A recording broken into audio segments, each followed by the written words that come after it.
Just weird when I tried to do it that one time. Just weird when you tried to do it. That sounds about right. That sounds like, how things are supposed to work. An old Phil Town. You know what else is weird? When you try to do it. What's that? Hey there, everybody. Welcome back to Pixel It. My name is Kevin. With me, as always, is Phil. And today we're finishing Alan Wake. Alan Wake by Rick Burroughs, a novel. Rick Burroughs, the fakey fakerson. The fakey fakerson. A not real person who wrote a real person, book. The 100% Sam Jarvie, Sam Lake pseudonym. So, we're gonna get right to it. We're gonna put the body in the mash. Let's do it. This one, because this book is gonna be in the mash when we're done. It works out very nicely in that sense. It works out very nicely. Marsh, body of water, potato. I'm embarrassed. So we're picking it up at chapter 19.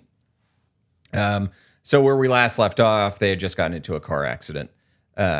Alan shuffles down the hill and finds Barry even further down, and they're separated, and they have to hoof it to the Anderson farm. On the way, Barry is attacked by the Taken and has to defend himself using a flare gun. And he gets pretty like, woo, yeah, don't mess with New Yorkers, baby. Yeah, it gets a little... This is not the first or last time this happens in this book, but it gets a little goofy. It's a touch goofy. A little goofy. Gooftastic. Along the way, Wake has a vision of the diver, who tells him that he is trying to deliver each manuscript page to him at the right time and place. There's a plan. There is a plan, sort of like the Cylons in Battlestar Galactica. there was a plan. But as the seasons went along, we realized there was no plan. And Earth. That was the plan, kind of.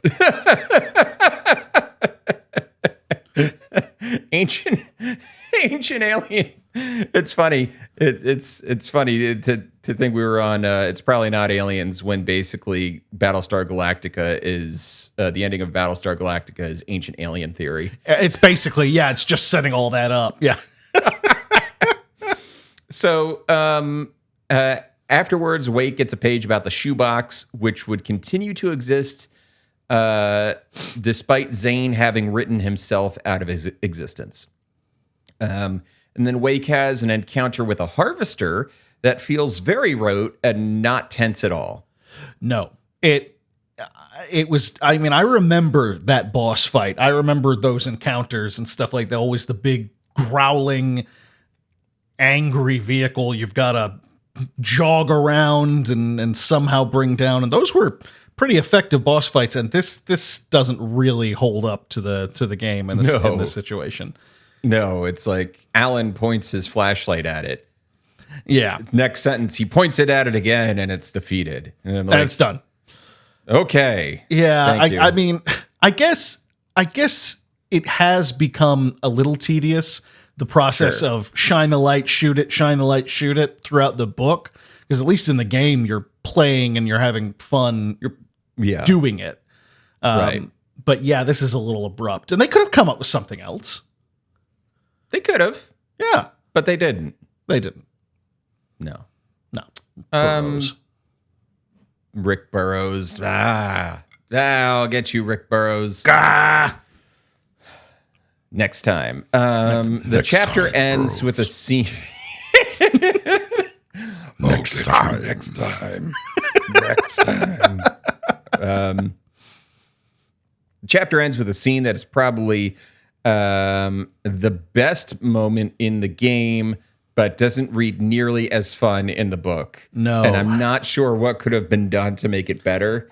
This one I don't think it was chapter. I don't think this is the author's fault in this situation. It was just such a fun game moment. So it's such an awesome game moment. So basically, to break it down, you fight the harvester, you cut across the field, you get to the stage in the Anderson Brothers farm, the literal stage that they would perform at. And You get on there, and there's all these taken flooding in after you. And as you're fighting them off, Barry is in the background, like firing up the pyrotechnics and the music and the lights. And you have this, you have this like heavy metal going in the background, like 80s, hair metal. And it's, it's like on, and you're like blasting and shooting, and the lights are flying, and the pyrotechnics are going, and it's an awesome moment in the game. It's actually it's the best moment in the entire game. It's easily the most memorable moment of the entire game, and probably the most fun too. So yeah, I don't know how they were going to translate that into the book and make it even a quarter as effectively fun. It just doesn't work that way sometimes. So no. I hold nothing against Burroughs for this one. That one, what are you supposed to do? Yeah. Burroughs. Quotation marks. Burroughs. Enclosed. If that is your real If that name. is your real name, and it's not. It's totally yeah. So anyway, it's pages after pages of describing this encounter, this rock and roll encounter from the stage in the book, and it's fine. Mm-hmm. I mean, he did his best, but it's not great. It's just not. It's not the same format. It's not. No, it's not gonna work. It's not gonna work. I think Yeah. that's it. Really is. It speaks to the difference between a video game and a book. Yeah. That interactivity is what makes this moment. Absolutely. It could be pulled off maybe in a movie. Yes, I was just gonna say, in a more visual medium, it would absolutely work. But you know, when you're being more thoughtful and introspective, which is what the power of the written word is, then it doesn't quite work just to describe fireworks going off and Barry to be air guitaring and shit. Right. The chapter ends with like a manuscript segment about Agent Nightingale, also known as the most underdeveloped plot in the game and the book. What the fuck, right? I just don't know. I don't know what it goes nowhere. It does nothing. It does nothing for me. No, nothing. Chapter 20. Alan and Barry are chilling on the stage listening to Agent Nightingale's interactions with Hartman that were recorded because Hartman was annoyed by Nightingale. Yes. Then they decide to cut through the barn, and they see the Andersons' full-sized Viking ship in all its glory hanging in there. And Barry finds a moonshine still, and he grabs a bottle of the good old moonshine. White lightning. White lightning. They get into the Anderson house, and while Alan looks around, Barry sits down and starts drinking. Can anyone tell me why this happens? It's so random. What happens? They find moonshine and decide they're just after everything that's happened, they're just like, let's just get fucked up on shine. Like, I don't. Right. And it's funny because it's like the Andersons told him to drink the moonshine, but there's no moment of realization that that's what he's supposed to do. Exactly. He doesn't go, oh, right, they told me to do this. He just goes, fuck it, let's have us a drink. It's so random, and yeah, it didn't really make sense for me. It didn't work. The scene doesn't really work. It's just like, we're getting drunk now, I guess. And it will provide us with nothing. It'll provide us with like magical illusions, send the storyline forward a handful of hours juice. That's pretty much what it is. That's what it does. They put on the record player while they're drinking, and the song that is on the record has lyrics about finding the Lady of the Night. Yes. Lady of the Light, rather. The Lady of the Night would be something completely different. Something completely different, also fun, and also something that rock stars are partial to writing about, but just not this time. Roxanne! You don't have to put on that dress tonight. I love it. You Sting. Thank you, Sting. It's crazy that you got him on for a cameo.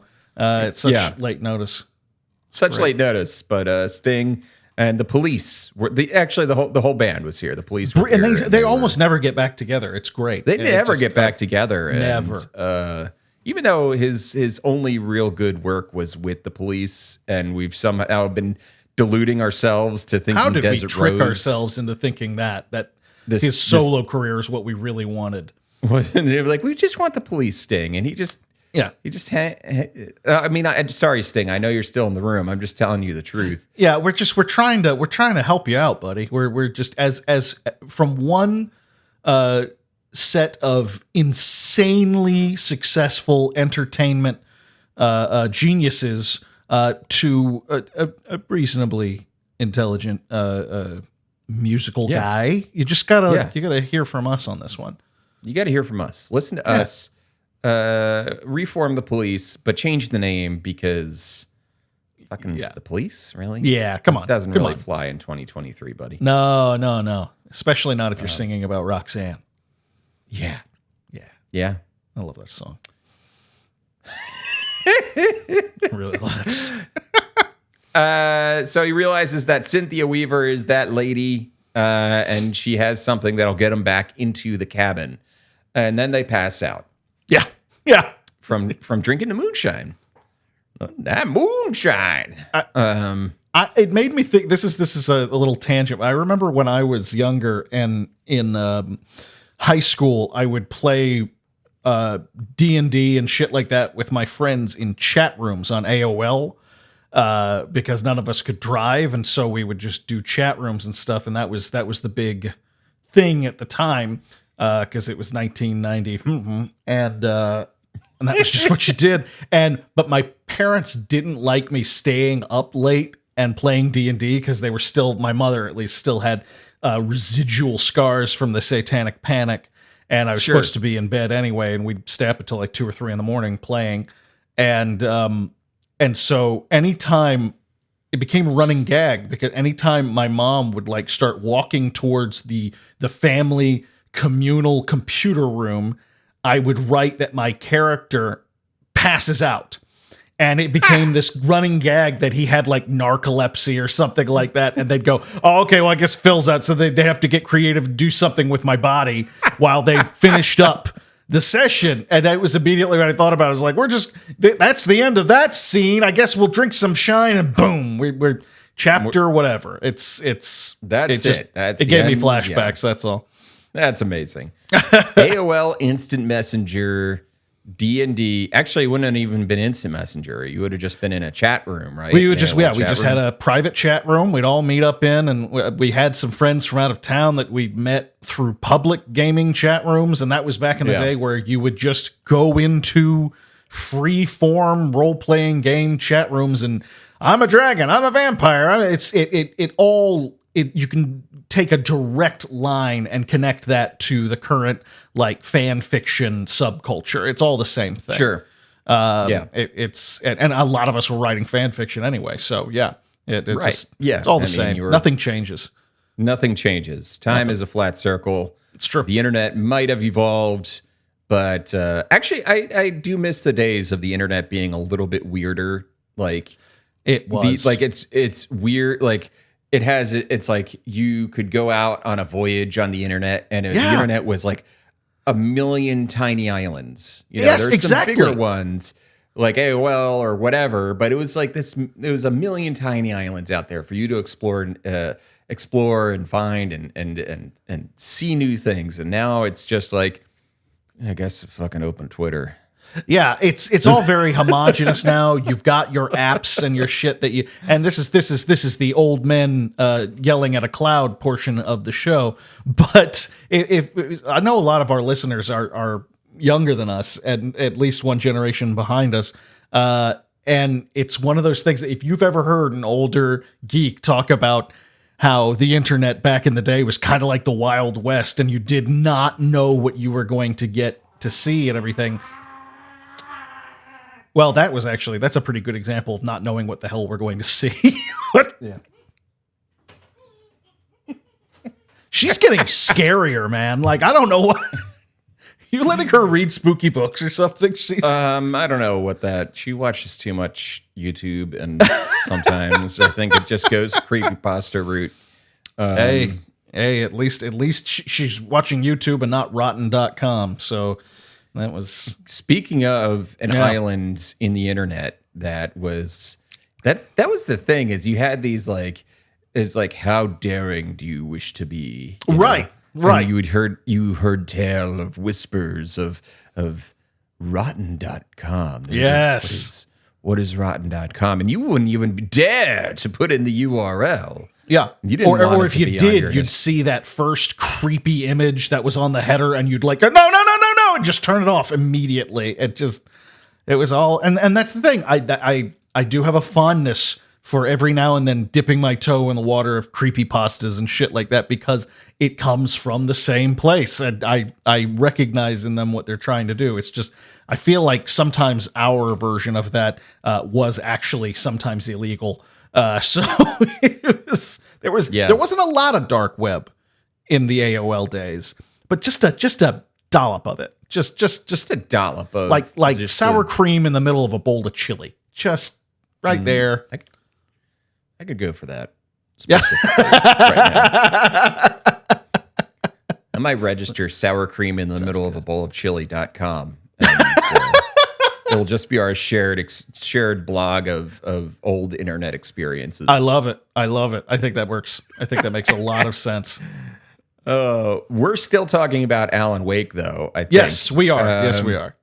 We're in, still at the end of chapter 20. There's a manuscript segment where it's details about how the darkness got a hold of Rose. Yes.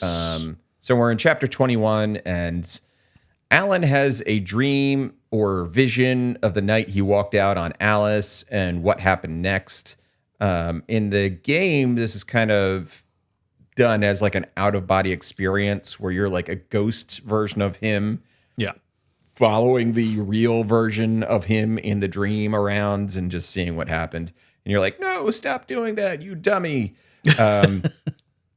So he was captured by the darkness and he was in the cabin, and he was just forced to write whatever the darkness wanted.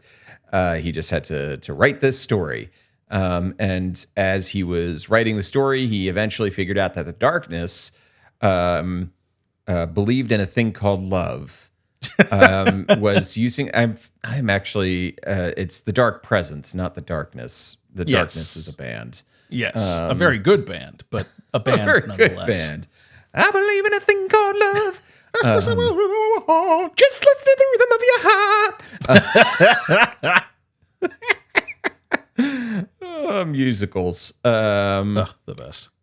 The Dark Presence was using him, and he wrote himself an exit strategy from the story, using Thomas Zane to weaken her.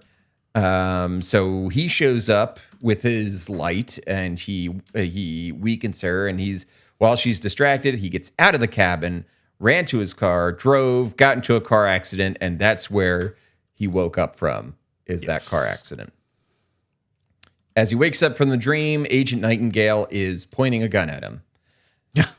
Oh, this chapter Agent ends. Yeah. This chapter ends with a segment about Walter being scared of a man he saw on the porch. I didn't understand this manuscript I was segment. hoping you were going to explain that one to me, because I didn't follow that one either. Didn't follow it. Yeah. Chapter 22, Alan and Barry are in jail. And then Alan has a vision. Yeah, finally. Our long national nightmare has come to an end. Alan has a vision of Cynthia Weaver saying that she has something that will be given when the time is right. That's right. Her virginity. Finally, we've come to the part in the book that Kevin and I were both waiting for, the hardcore pornography. I think we both knew that was coming. Listen, we both know there's no way that Alan hasn't, written a little erotica, little romance as under a pseudonym, right? Absolutely not. He's got to pay the bills, right? Yes. I doubt Alan he's Wake. good at it. I doubt he's good at it, but he has done no. it. He has 100% done it. He has Yeah. he has done it just for a Yes. quick buck. But the man is no Chuck Tingle. No, no. And you know what? One is enough anyway, so that's fine. Who is, No, yeah. What are we supposed to hold ourselves? hold ourselves to that standard? Are you That's kidding? not fair. Come on. That's asking for burnout right there. Oh, you can't do that. Barry wakes up hungover, and then Nightingale and Sheriff Breaker come in. The sheriff is asking Nightingale what exactly he's doing by arresting them. And then Nightingale starts talking about the manuscript and how Wake is responsible for all the problems. Blah, blah, blah, blah. And while Breaker and Nightingale are going back and forth, Wake slips into another vision of Birdleg Cabin. And then the sheriff stops arguing with Nightingale and starts trying to shake and snap Alan out of it. Nightingale freaks out and says the only way Alan is getting out of there is over his dead body. And then he stops because he remembers that he just read this scene. Yeah. So weird. He just read the scene of the manuscript and he pulls out the page, and then he gets abducted by a cloud of darkness out into the night, leaving the manuscript page behind. And in the manuscript page, it says, Nightingale says that he's only leaving over his dead body. And then exactly what happened. Yeah. I love the idea that he stops himself on it, or he's like, wait a minute, where have I read that before? Oh no! And just it's carried away. Oh no. Spaceballs the movie. We're really getting a lot of mileage out of that one tonight. We always do. There's a segment at the end with Sarah Breaker thinking about how they may potentially win this fight. That it's weird because it's a segment that takes place in like 2 chapters from now, just from her point of view. Yeah. Anyway, chapter 23. Sheriff Breaker is stunned. They tell her that they need lights and that there's a storm brewing outside. It's pushing cars around. And Alan explains the whole Taken thing to Sarah about needing flashlights and guns to fight them off. Sarah tells Barry to call a list of people and tell them all the code word Night Springs as a warning signal. And then Alan tells Sarah that they need to get to Cynthia Weaver. Sarah recounts that the only time her dad ever got angry at her was when she made up a rhyme making fun of Cynthia. I'm going to pause for a moment here, because if you're thinking that the Night Springs thing is going to come around and pay off in any way, you're wrong. I'm afraid not. I'm afraid not, kids. Friends. No, I'm afraid not. We've said several times so far that this is a better novelization than what we've been dealing with lately. We didn't say it was good. Better is the operative word. Yes. Better is comparative, not a statement of quality. Exactly. So, just so you guys know. Just so you all know, they run through the town, and it is a mess. Sarah has to kill a man named Tom Egan, and she's bummed out about that. Alan explains how the names of the Dark Presence and the Taken were probably created by him in the story that he wrote for the Dark Presence. Mm-hmm. He also mentions that Rose isn't the Taken, but she was touched by darkness, and which is what Alan, the Andersons, and Cynthia are. Like, they've all been touched by the darkness as opposed to taken. Yes. They're like haunted in a way, but they're not. They're haunted, and they're susceptible to falling under the spell of the Dark Presence. Right. They're not just shadow monsters.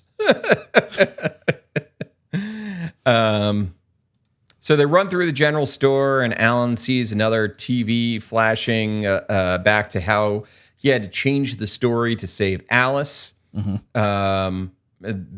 Barry grabs some stuff in the store, and then they have a fight with a bunch of big Taken. And during this fight, Barry twirls around and he has Christmas lights all over him. And he's a big old Christmas ornament, just cutting his way through the Taken. Did this happen in the game? You've played it more recently. Okay. It does. I just wanted to make sure. But the more important thing, and it's not in the book, Barry has the Christmas lights around him. The thing that actually is helpful, though, is he gets a headlamp. So he has a high power headlamp that he puts on his head, and he's everywhere he looks, he's like hitting the shadow people. I do remember. Yeah. So it was it was a weird thing to leave out, but they get to the helicopter. It was a choice. The Christmas lights save the day. They get to the helicopter. Sarah has to get it operational, but they get out in the nick of time and fly off. And the chapter ends with a manuscript segment about Mott, who was the kidnapper, looking for Alan and his wife in Stucky's cabins. Yes. Chapter 24. As they fly, they talk about the Taken and about how Alan was wrong about Bright Falls being Nowheresville. They talk about New York and how Sarah's dad used to be a cop there. And they also talk about how if this was a movie, Philip Seymour Hoffman would be playing Barry. Rest in peace, Philip Seymour Hoffman. And Barry should be so lucky. He takes offense, and I want to punch him in the head. Like, how dare you? Punch him in the... If Philip Seymour Hoffman was able to play anybody, they would be honored. Yes. Anybody. If Philip Seymour Hoffman farted in my kitchen, I would be honored. Like, I'm just spitballing. If Philip Seymour Hoffman punched me in the dick, I'd be honored. If Philip Seymour Hoffman adopted my dog and changed its name and backstory in front of me while finger blasting my mom, I'd be honored. So fuck off, Barry, with your bullshit. Oh, God. I appreciate that one. I appreciate that whole line of... I was just willing to let you see how long you were going to go on that one. I thought, I was like, with this one, let's just stick with the rule of 3. I think we're good. Alan is a bit patronizing to Sarah. Sarah bites his head off over it until Barry breaks the tension, talking about his parka. Then yes. the crows attack the chopper, causing Sarah to have to set it down. They gently crash and get out. It is a gentle crash. It is a gentle crash. This is also not how it happens in the book or in the game at all. In the game, Alan gets out first, and then he has to hoof it, and Barry and Sarah go. So there's a long gameplay segment of Alan just running through the forest, fighting off Taken. And then he finds Cynthia by himself, and then he stops to go rescue out. It's a whole much longer extended sequence. I appreciate them literally cutting all of it out. Exactly. They did a good job of condensing it a little bit. So yeah, totally agree. The chapter ends with a manuscript segment about the town doctor examining Barry and trying to figure out what's wrong with Rose. And also a hint that he's seen this before. Yeah. Chapter 25, they get to the power plant and meet with Cynthia Weaver, who is not very sure about why they're there. She has them prove that they're friends, do the secret handshake. Yeah, of course. Cynthia mentions that she remembers the mean stuff Sarah said when she was a kid. Oh, yeah, she brings that up. Toot sweet. She's just like, yeah, you were an asshole when you were a kid. You know that? It's like, okay, You're a all shitty right. little kid. I'm sorry. That's literally what she ends up doing. She's like, yeah, I know. I'm sorry. So Alan explains the dark presence, and then Cynthia's like, yep, you're the guy. I've been waiting for you for a long time. Cynthia says she has something for Alan in the well-lit room, and she's going to guide them through a pipe that she keeps lit so they can get to it at night. Then she also talks about how Thomas Zane was wrong to try to write Barbara back into reality.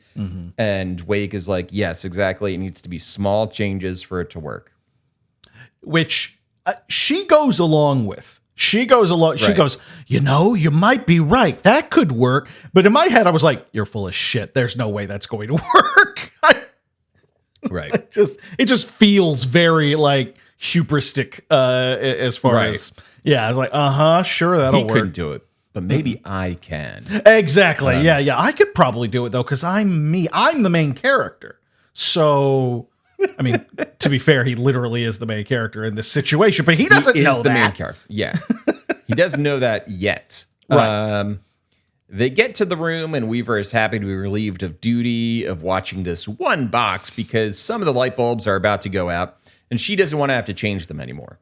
Yes. Inside the box, inside the box is a page, and this is probably the most mindfucky part of Alan Wake, right?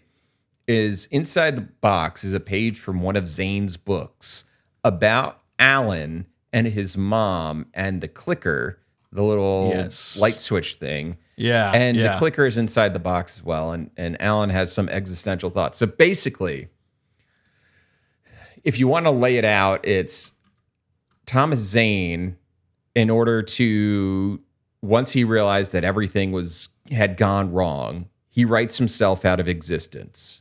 Yeah. And the island falls into the lake, and nobody remembers him, even though he was a famous author in his day and all that stuff. But one of the things that he also does is it your understanding that he created Alan? Like, yeah, if he is writing things and they are coming true, right? Sort of like the way Alan has to deal with it. If Thomas Zane is writing things and they're coming true, that means he creates Alan. Yeah, there's this weird... Yeah, that was my understanding of it as well. It made me think a little bit of that Will Ferrell movie, Stranger Than Fiction, where he finds out that he's a character in a novelist's book, and she's planning on killing him at the end of the book, and he has to talk her out of it and all that stuff. As I recall, really solid movie. But yeah, it has that same kind of overlap of like, am I real? Am I just a character in a book? Which they've done before, which the same author has done before with Max Payne. Sure. So it's an interesting, but that was what I picked up on too. Right. Yeah. And then we get a manuscript segment at the end about the typewriter Zane used and how Hartman was Zane's writing assistant. Yes. So, food for thought, I guess. I mean, not really. It's like it's like a cracker. There's a detail you can enjoy. Put another slice of cheese on that cracker. And maybe go ahead and take some of that crudité and dip it into a ranch. You know, you're gonna love it. You're gonna love it. You're gonna love the way I crude it.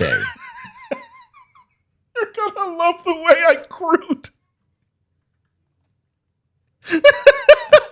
I don't know where I was going with it, but I don't know if it matters. I don't know if it matters. I don't think it matters. It doesn't matter. It was a beautiful moment we shared. I was very pleased. We shared that moment. We sure did. So we get to chapter 26, and Wake is walking towards Cauldron Lake after being dropped off by Barry and Sarah because he said he needed to do it alone. Yeah. And there was a false sun in the sky providing daylight for a bit that was created probably by the clicker. Wake then takes a truck, and the sun is already starting to fade and darkness is returning. He gets close to the island and has a thought about how Zane bringing Barbara back didn't work because it wasn't believable and that writers aren't God. So I thought this was interesting because it's kind of like a commentary of like, you can't just write the ending that you want. It has to make sense in the context of the story. Yeah. Yeah. And I was like, that's true. You can't just drop an ending in there without like, Thomas Zane wrote a story in and was like, Barbara's alive again. Right. And it's like, that doesn't make sense. It's good writing advice. It makes sense for the plot of this particular story. I thought that was pretty cool. Me too. Yeah, I think Stephen King would agree. I think so. He's an agreeable fellow. He's an agreeable fellow. A whirlwind forms in the lake, and it's defending the lake from Alan, from him entering it. And Alan then shoots the whirlwind with a flare and blows it up. The whirlwind's blown up, destroys it. And then he jumps into the lake, and he sinks down into the water, into the island with Bird Leg Cabin on it. And while he's sinking, he meets with Thomas Zane, who talks about how the presence wasn't Barbara, and he tried to kill it by cutting its heart out. Yeah. I was like, that's interesting. Things must have gotten pretty dark there at the end for old Tommy. Oh, Tommy. Yeah, I feel like that's a story we probably would want to read at some point just to get the full look at that one. Or maybe we wouldn't. Yeah. I don't know. Yeah. Then he introduces Alan to his doppelganger, Mr. Scratch, who will take his place while he's gone. Okay. Maybe we'll learn more about that in Alan Wake 2. I don't know, or any of the other related Alan Wake media that we haven't really absorbed. Yeah. Here's Mr. Scratch. Don't worry about him. Mr. Scratch, by the way, Mr. Scratch, by the way, is a nickname for the devil. It sure is. It sure is.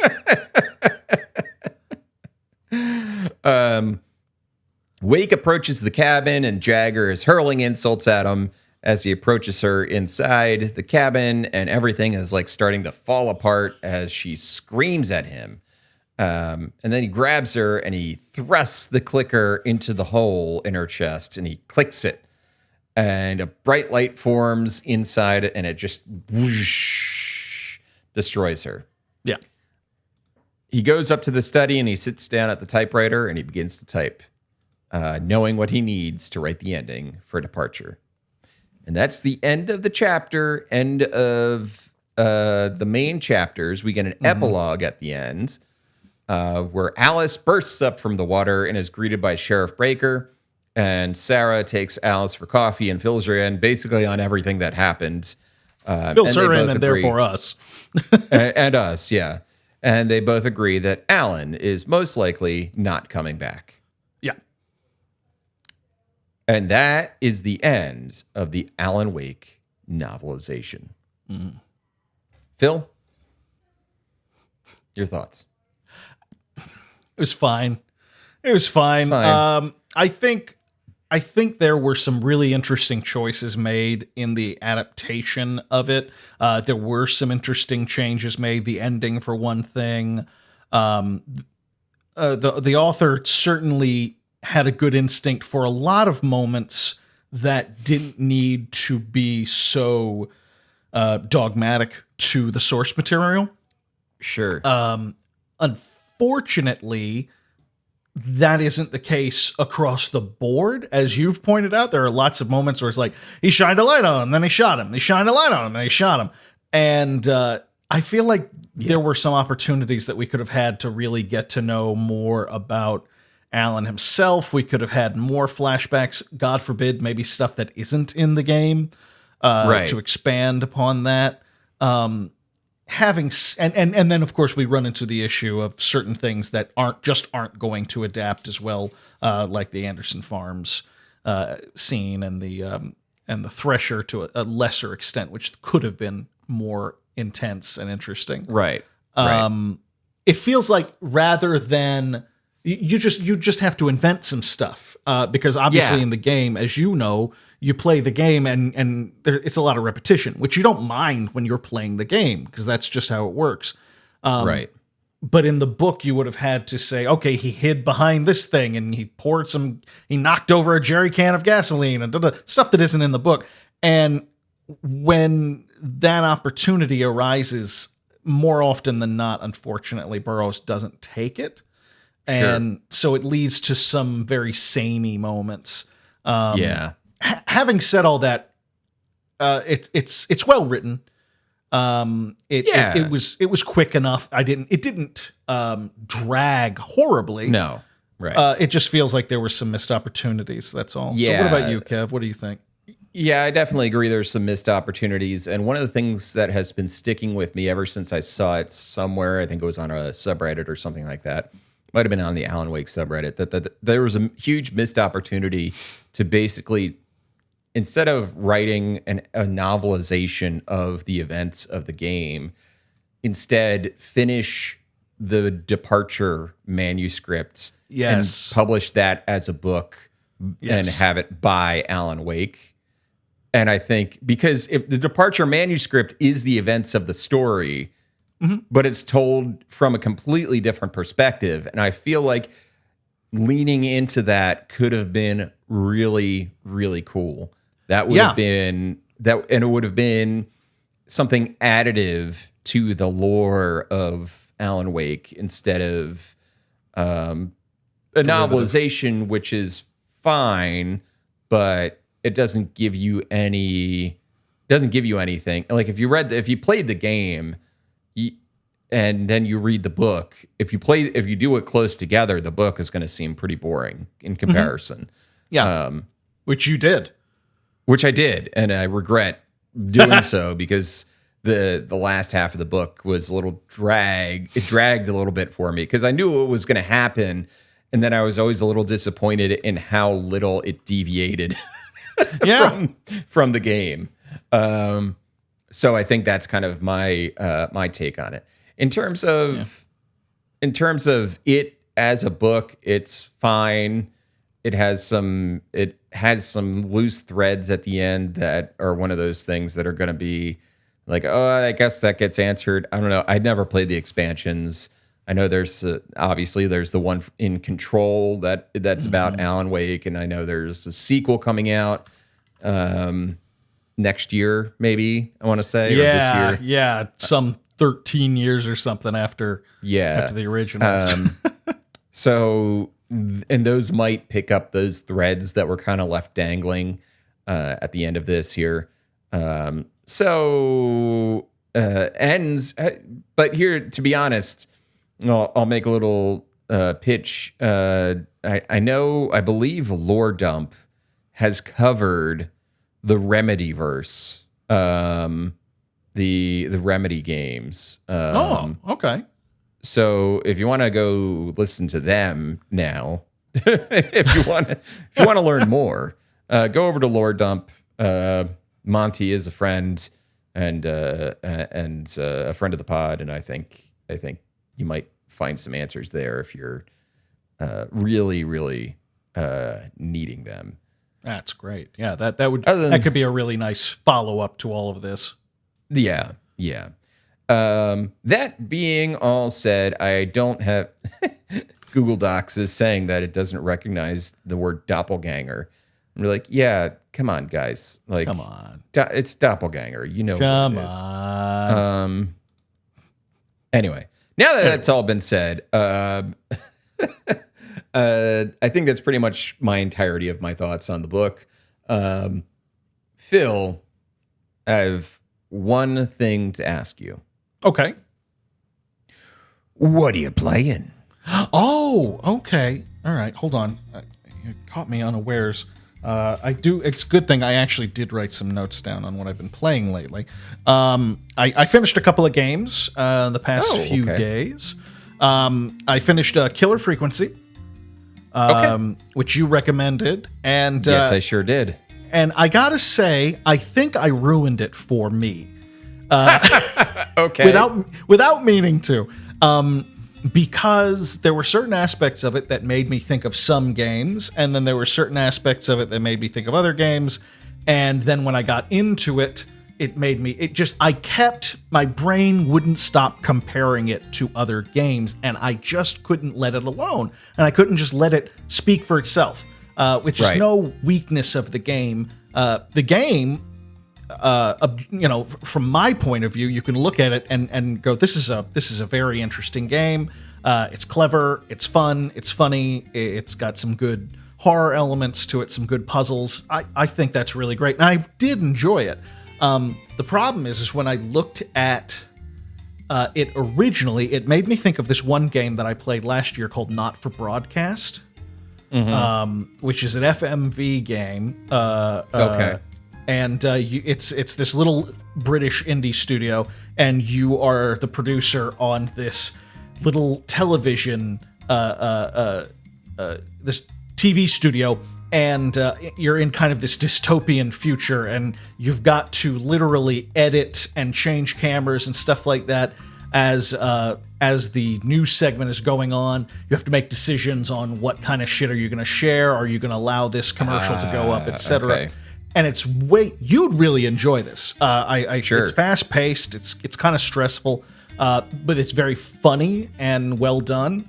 And I'm an old man, so I'm a sucker for the occasional piece of FMV, and so I had that in my head, and that is not what you're doing in this game. Where you're a radio DJ, and in fact, it kind of annoyed me a couple of times because I would like try very hard to be like, okay, let's make, and the music's going on now, and got that, and it was totally unnecessary. And then I started to realize, oh, it's just kind of window dressing. It's kind of a fun side thing. There's a reason that there is an infinite supply of paper balls next to you that you can toss into the hoop over the trash can. There's an achievement for getting a certain number in the trash can. How high is it? Because I got to 125 and stopped. And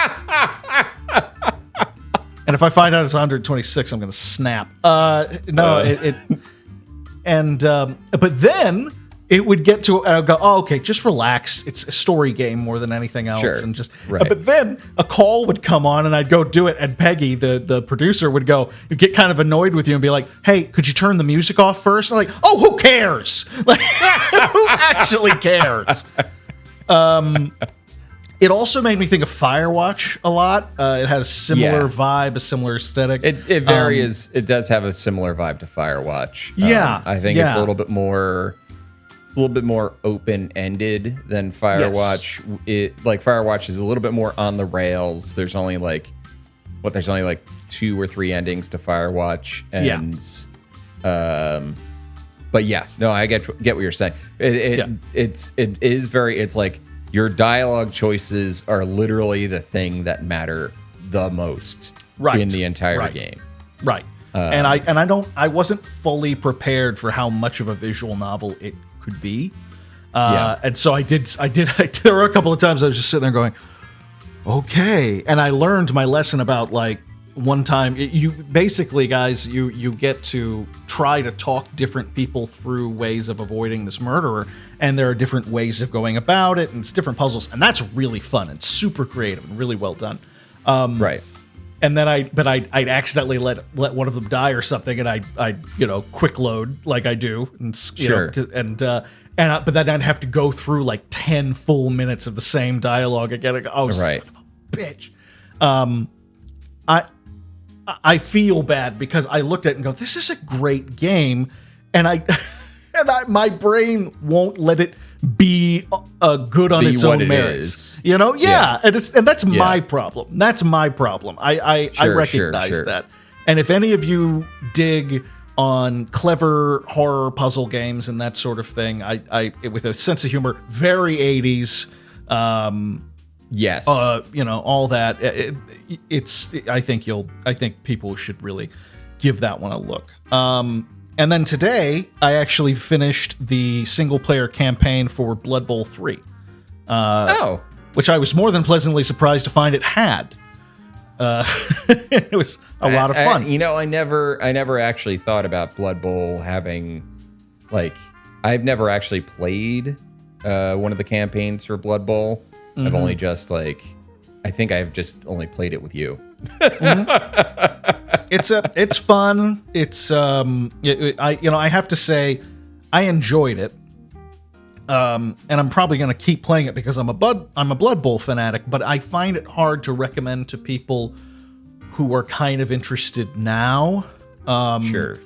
Because it really is swamped with microtransactions, and there is something to the season, because it's a season game. It's football, so there's seasons. Yeah. And so it makes sense to do it that way and have different things you could win. And that's what's tragic. It's like winning stuff and getting new cool aesthetic pieces for all your players and stuff is right up my alley.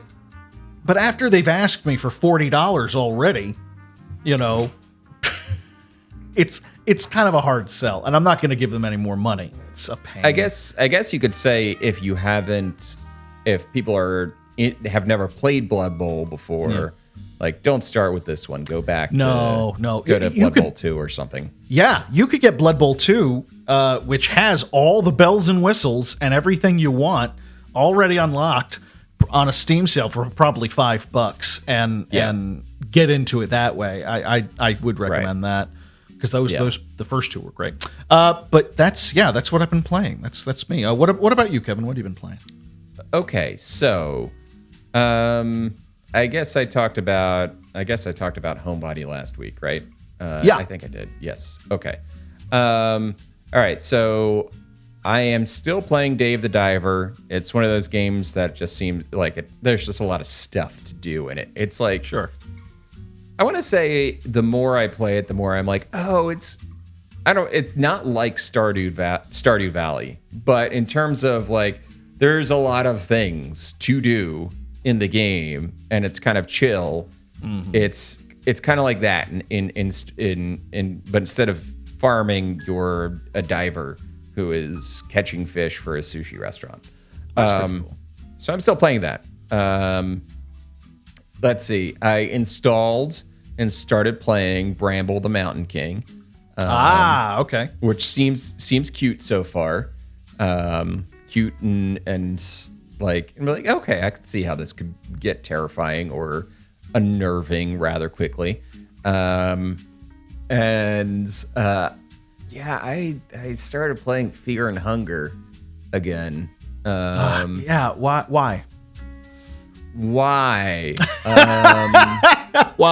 Okay, so I blame Super Eye Patch Wolf. Yeah. So Totally because months ago he did that video on Fear and Hunger, and after the video I was like, oh, I'm going to try this, and I played it for like 20 minutes, 10 minutes maybe.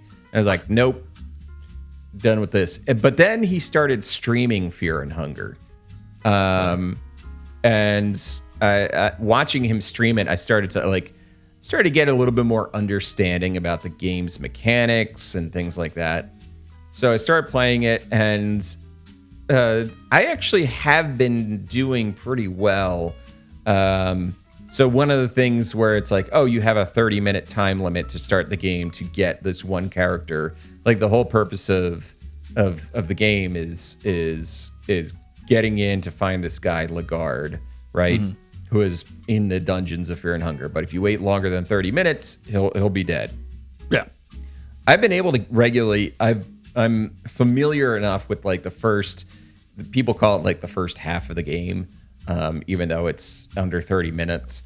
I'm familiar enough with that in terms of like, I think it's just in terms of like the amount of map you cover in that 30 minutes. I'm familiar enough now that I can consistently get down to Lagarde before the 30-minute timer is up. Like, I know when and I also like, okay, I know how to fight the guards. I know how to like to deal with the enemies that are out there. So I'm every time you play it, you learn a little bit more, and you're careful. You gotta like, save. You save at certain points, and I had a really good run going. And then I ran into a guard, and my guy whiffed on his attack to chop the guard's meat cleaver, the arm that's holding the meat cleaver off. And on the first attack, if you don't do that, the guard is going to chop off one of your limbs. And it's just like, all right, well, you can continue playing with only one arm, but you don't want to lose a limb that early in the run. So anyway, Fear and Hunger, because I am, that's me. That's who I am. I don't know anyone who plays more punishing games than you, Kevin. Maybe I just got to get out more. And to be fair, I thought about this the other day. I thought about maybe writing an essay about that, about like what is a punishing game really? Because I'm probably one of the last people alive who still fires up Banished on the regular to chill out. And Darkest Dungeon and now Aliens Dark Descent and shit like that. Those are very punishing games that I love. I'm just more passively involved in those, I guess. I don't actually have to pull the button, hit the button to swing the sword, There's like a degree of separation in those. Yeah. Since they're like Darkest Dungeon is like it's not about like split second decisions in Darkest Dungeon, right? It's kind of like you have time to think about what's happening. And also Darkest Dungeon's whole thing is like, yeah, shit's going to go wrong. Just get it, go recruit a new dude and get back in there. Hopefully it'll be better this time, but probably not. Sort of like what was that Tiny Folk is very similar to Darkest Dungeon. Yeah. You recommended that game last year. I like that one too. Yeah. But yeah, the other game that I've been playing it since yesterday is My Friendly Neighborhood. Okay. Yeah. Okay. So My Friendly Neighborhood got on my radar last year when I know Markiplier played it, and I think the Scary Game Squad played it on Jesse Cox's channel. Okay. Let me see. Scary Game Squad, My Friendly. I could have looked this up beforehand, but I didn't.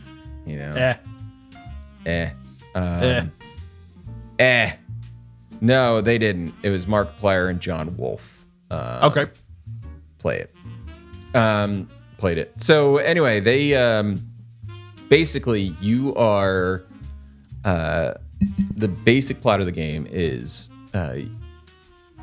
there is a broadcast tower above an old studio that was like a Sesame Place, Sesame Street type of studio that has reactivated, and it's starting to interfere with the television signal, like all the other television station signals. And like what's coming in and out are just like the camera feeds from the My Friendly Neighborhood studios, which is just, so there's like these puppet mascots just going, you play the engineer, the repairman who is going into the studio to figure out how to fix it. And you have your work order right off the bat. It's like disable the broadcast tower at the top of the building. That's all you got. It's like, oh, okay, that's all you got to do. And things get complicated from there. So the studio is filled with these sentient living mascots and puppets who have lost their marbles. They are not in a good way. They are talking about how they want to bash people's brains in. When they see you, they chase after you like, give me a hug. But when they give you a hug, they like squeeze the life out of you and throw you to the ground. So that's kind of like the plot stuff. Okay. The gameplay is basically, it's like a Resident Evil game. Full stop. It's basically a Resident Evil. It's kind of like RE7. Resident Evil 7 is probably the closest analog I could say to My Friendly Neighborhood, because Resident Evil 8 is a little bit more action oriented than Resident Evil 7. Resident Evil 7 is more of like a throwback to the first three games, but from a first person point of view. So if there's any comparison, I would say it's kind of like Resident Evil 7, except you are running around shooting Elmo in the face with a letter gun. So I'm intrigued. Okay, yeah. You had me at letter gun. First you had my curiosity. Now you have Now my you have attention. I like it. All right. All right. So yeah, that's it though. That's what I've been playing. That is what I have been playing. So that'll do it. But before we go, Phil, can you tell us where people should go? What internet island should people set their browser sails for to go to? Oh, I think what they probably need to do is go to patreon.com/pixelitpod. Patreon.com/pixelitpod. And would you like to know why they should go there, Kevin? Why should they go there? Because not only can they support you and me in our endeavor to keep this show running for another 20 years, let alone another 2, they can actually, if they join on the right tier, get access to all kinds of cool bonus material, the first episode of which has been released. We've been talking about it for a while, and we finally did it. We have a bonus episode. We have begun reviewing and recapping the Legend of Zelda cartoon show from 1989. We've started with first episode, The Ringer. We talk a little bit about the episode, what happens in it. We make fun of the author's name. It's pretty great. Mr. Bob Forward. Mr. Bob Forward, and I put together a little video to go with it, so you can kind of watch some of the action in the episode that we're talking about as it happens. And we're actually working on. We've got a few of those coming down the line, and we're working on our Games of the Year for 1997 video series, which we'll be picking up not long after that finishes. So There's cool stuff happening. So please join us at patreon.com/pixelitpod. Do it today. Today. Run, don't walk. Otherwise, if you really want to help us out, follow us on Twitter and Instagram at pixelitpod. Also, give us 5 stars or thumbs up or what have you on the podcast platform of your choice. If it doesn't have a rating system, then don't do anything because there's nothing for you to do. Yeah, you're fine. But you're fine. You're exempt. But if you find yourself on Spotify and you want to give us 5 stars, go for it. You know, every little bit helps. Otherwise, go to our website, pixelitpod.com. There you can sign up for our newsletter. You can find links to our Discord. Come on over to the Discord, say hi. We're there. We're friendly. We chat. And otherwise, that'll do it. That'll do it for tonight's show. So have a good night, everybody, and stay frosty with Mr. Scratch. Bye.